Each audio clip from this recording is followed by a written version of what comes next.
This army is not made for ants. It needs to be bigger, at least twice as big. Would you sign up right now if we promised you less paperwork, more bullets, more fitness, more adventure, 6 years, and everyone around you needs to meet the standard, not drop the standard? Peter Dutton, let me know. Call me now. See ya. I am out here for you. You don't know what it's like to be me out here for you. We choose truth over facts. Never go full retard. Come on, man. Hey team, how you going? It is Kaz from In the Trenches with Kaz here, and I'm here to have an interesting conversation with you as we look into this beautiful backdrop of I still call Australia home. I wish I could go outside.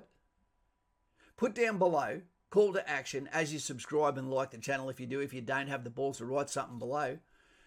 And let me know, would you join the army today? Would you rejoin the army today? Do you believe that we should implement what I'm about to talk about? Why you consider sharing this with Peter Dutton, so maybe it gets to his ears and something gets done. What am I talking about? What I'm talking about is doubling the Royal Australian Regiment to 2. DICE. When? Okay. Mañana, tomorrow morning, if we could. What do I mean by that, Dora? Sorry if I break into Spanish. It's just some of my experience on the ground. But guys and gals, soldados, we've been operating since Vietnam, okay, well, since 1949, duty first with the prefix Royal, okay, and we haven't doubled the forces. Whenever we've needed more, we've used national service, and we haven't done it since Vietnam. But here we are now with 1st Battalion, 2nd Battalion, best battalion by far, 3rd Battalion, 5th Battalion, 6th Battalion, 7th and 8th, 9th Battalions, all under the motto Duty First, topped with Who Dares Wins with the Special Air Service Regiment, and also to their side, okay, without warning, the 2nd Commando Regiment. So we're totaling less than 10,000 bayonets here, supported by aviation assets, supported by engineers, okay, all the other corps, Armoured Corps that gets us there and shares the FEBA, the forward edge of the battle area with us, and all the complexities that occur. Stay with me.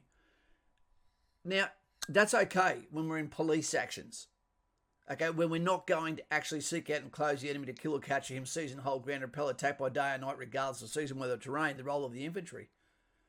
In places like Afghanistan, okay, in places like Iraq, in East Timor, Solomons, all of those happening at the same time, fatiguing our soldiers, making some of them get out before their time, okay, to be able to meet the requirements of their life balance with their families, occupations, futures, etc. Well, anyway, I think it's time to double it, to create a B team. If we can spend $90 billion on submarines, okay, that we're not going to get for 20 years, I get it. AUKUS, this is great. This also allows us to have nuclear submarines within our waters, which is something we need right now as a deterrent. I get it. And we can tell we need it because we've seen the backlash of the Red Corn Chip and how they went about looking at us when they thought, damn, Jerry, look what you've done. You foiled our plans. If it wasn't for those meddling kids, I never would have been caught. Scooby-Doo. Pause. Guys and gals, we need a 2nd regiment. We need them for domestic purposes. We need them for operational purposes. We need them for external threats and assistance, humanitarian, police actions, whatever it may be, us being a good guy if we will. We can't just have one father. We need 2. If the Titanic sinks, one will still remain to provide for the family because abroad is very important. And it also means you don't have to just quickly go at a moment's notice national service conscription because you'll have that 2nd regiment to be able to do the commitment. I'm starting to drag this on. Well, how would we do it? How would we create this B team? Well, what we could do is right now, we need to change up a lot. We need to change up a lot because we're looking at about 10,000 people, give or take, which also need new training facilities, new battalion housings, possibly rental assistance, civilian homes in locations. Will there be new locations? Range facilities with templates, permanent templates, training areas that need? Or are we going to absolutely bombard new and existing postcodes like Townsville and Darwin and put more battalions in those, making it harder and harder for those with red hair to get a girl in Flinders Street. It's a tough one. It's a tough call. But we've got to make the call before we need the call. That's called pre-planning. So what do?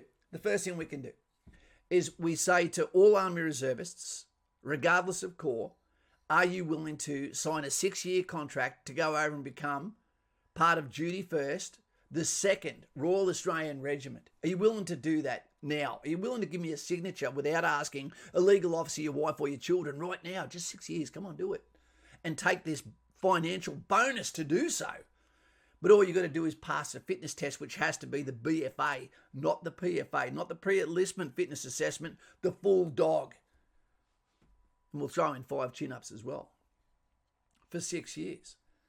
And there you start to all of a sudden see the formulation of those that come over and they start to create the scaffolding. We would also take 1 battalion, from each of the standard motorised mechanised battalions and move those to those locations with a sweetener that makes them want to go there.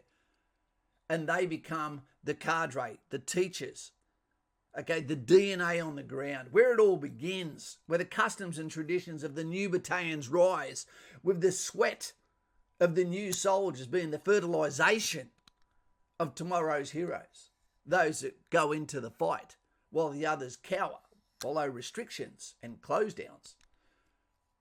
I'm not saying you're better or you're worse if you serve or if you don't.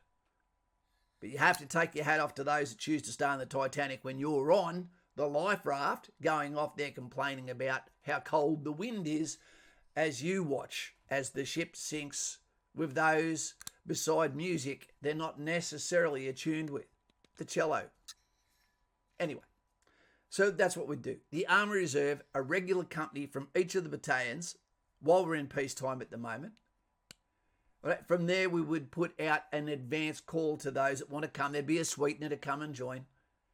It might mean we get rid of the Year 10 pass for English and Maths, but maintain the aptitude test that you do for the U session, etc.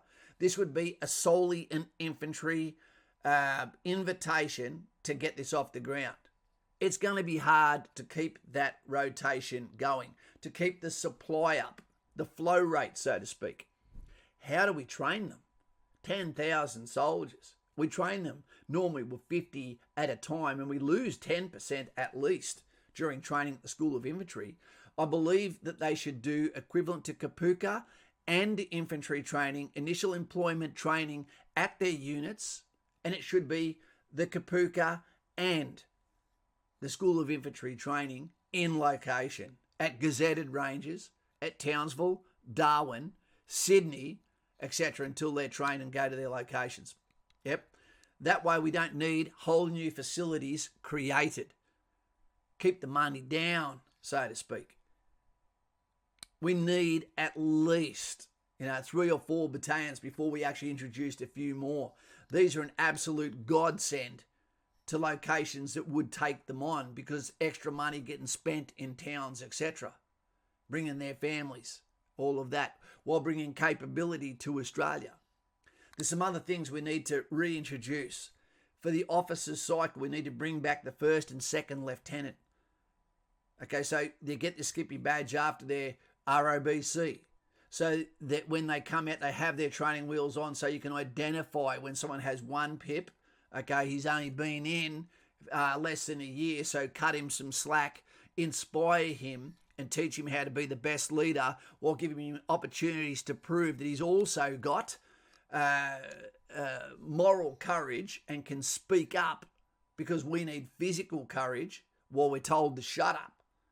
So he needs to have that before he can go on. There should be a ceiling rank of major, at least, if not captain. From there, it should be a 6-year contract because we lose too many people at 4 years, 2 years if they're female. Before they actually really knew what it was like to have the responsibility and the honour to command Australian troops, volunteers. So give them that ability, that honour, so to speak, and they will probably stay. We need to bring back honourable and dishonourable service, okay, or competent service. So if you do AIRN, which is your compliance, your dental, your teeth, your fitness, okay, your legalities, all of these things, and you finish all your field X's and commitments to your service within that period, when you were released from the military, you should be given a bonus, a financial bonus to assist you on your way, because they don't get that at the moment. Don't get a cent unless you've got long service leave owing. All right? So that would be a great thing to keep people in and serving, representing. There should be dishonourable service if you're caught with drugs. So there is a deterrent from acting in a bad behaviour by not finishing what you start, by not being committed, by being a bit of a pussy when it comes to never making it outfield because you always have an excuse. Something hurts. I never missed an exercise in 24 years. I don't expect you to either. Outside an act of God, childbirth, okay, or an injury that's put you out of practice that you probably got from heavy sports, hard sports, or actual training itself. The net positive of this, guys and gals, is that we would have a larger force that we could project, that we would be able to use for the stability and for the protection of Australia itself. It would provide jobs. Okay, it would give people a chance. It would double our capability for whatever comes up, natural disasters, etc., that can be used like that aren't owned by the state, they're owned by the federal system. Our population has more than tripled since the Royal Australian Regiment was raised. Yet we haven't actually improved the size, commitment of what it actually is. That's disgusting. This century, let's do something to make us more capable. I reckon the cost of this would be about $1 billion a battalion if they were light infantry. And we could support them with all of the support roles, helos, armoured, corps, transport, artillery, etc., like we've done for the last 50. It's just, how do we do it? All I did was put meat on the bones with this conversation. I hope you enjoyed it. Put your questions down below. What do you think? Would you join now? Subscribe if you would, like if you would. And let's hear what the lounge lizards have got to say. Do they like it? They don't like it. Why would you join? Why would you do this? Okay. Don't be the guy that complains from the lifeboat. You know, agree with it. That's a great idea. I'm sure everyone in the army would say, yeah, it is. It won't be easy. It won't be easy. But we need it before we need it. That'd be the motto. See you later. 6 years. Sign up now.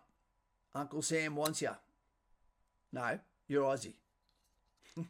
Take it easy. This was a present when I turned 50. To all the boys of the Royal Australian Regiment out there, hats off to you. Take it easy.